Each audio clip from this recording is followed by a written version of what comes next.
Hey guys, Damon Owens here. You thinking about getting back together with your ex? I want to offer just a few things you might want to consider in that interesting situation.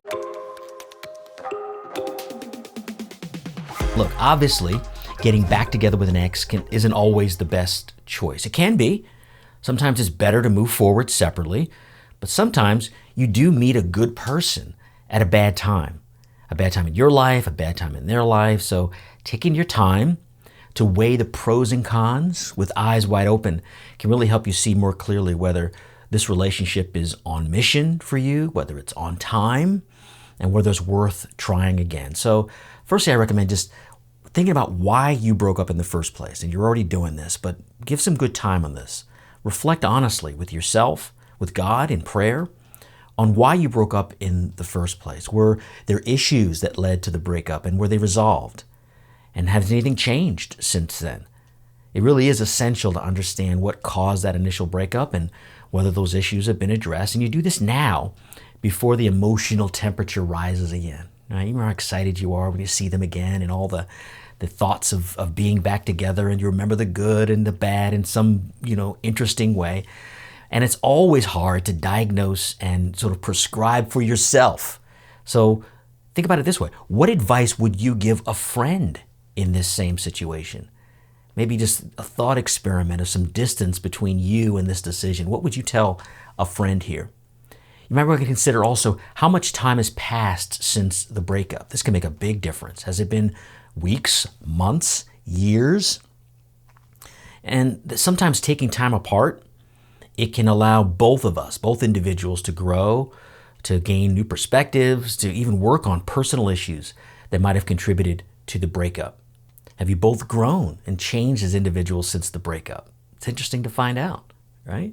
Positive personal development can be a good sign that the relationship may work better this second time or third time around. What about assessing whether or not you're truly compatible in terms of values, goals, lifestyles, and long-term visions for the relationship? Look, you're never going to have complete compatibility. We're men and we're women. That right there is a complete, beautiful distinction. But there's this compatibility on essentials, right? Like whether or not you share similar religious values, your faith, your commitment to the Catholic faith. Compatibility in matters of faith can be a significant factor in our relationships, especially when we're considering marriage and sacramental marriage. But there's a lot of human development things as well, and seeing whether we can really hear and see each other, the way that we communicate, expectations, family of origin, things you discover during the dating process. Forgiveness. Are you both willing and able to forgive each other for the past mistakes and hurts? You know that holding on to resentment can hinder the success of the relationship, for sure, but also can hinder you. Holding that weight of this unforgiveness is a big deal. And coming back together means that you've got to now address head on the ways that you've hurt each other, the ways that you've missed one another and missed the way to connect in that sense. So that can also lead us to repentance and reconciliation. This is the way we think as Christians, as Catholics. And if there were reasons that the breakup involved, with sin or with some wrongdoing or habits or things that were harmful to you or to them or to God, then really it's time to seek out reconciliation through sacrament and confession before pursuing a new relationship. And this can actually put you on a whole nother level of intimacy and of growth together when you've both now made that a priority to be able to forgive in a way that you weren't separately. And of course, they're essential to our faith. Let's talk a little bit about communication, all right? That space, that separation allows you now to hopefully have some confidence to speak openly and honestly about your feelings and your motivations for being together, about yourself, about getting back together, and maybe even the patience to listen to their perspective as well. When you're in a relationship, it's always hard with the emotional levels and the not knowing each other and getting to know, to really hear and listen to one another. Now you've got the peace to be able to hear each other as you consider together getting back together. But be clear this time about your expectations, about what you want from the relationship. And be attentive, of course. You don't want to overwhelm. You're not going to give a whole life story. What you want is the freedom. You want the freedom to be able to speak what is in your heart, but also the clarity to know the right time to do that. So it's still discernment, but that space and time apart should give you the confidence to see whether you're on the same page together regarding goals, commitment level, and even future plans. It could be a good thing to also look for red flags. Are there warning signs or patterns of behavior that could lead to either the same problems coming again in a relationship or maybe even worse ones? So be comfortable in looking at some red flags, even as you're getting back together or talking or maybe meeting for something casual. But if there are issues like trust, communication, compatibility we talked about, consider whether those can be addressed and improved. All right? And take it slow.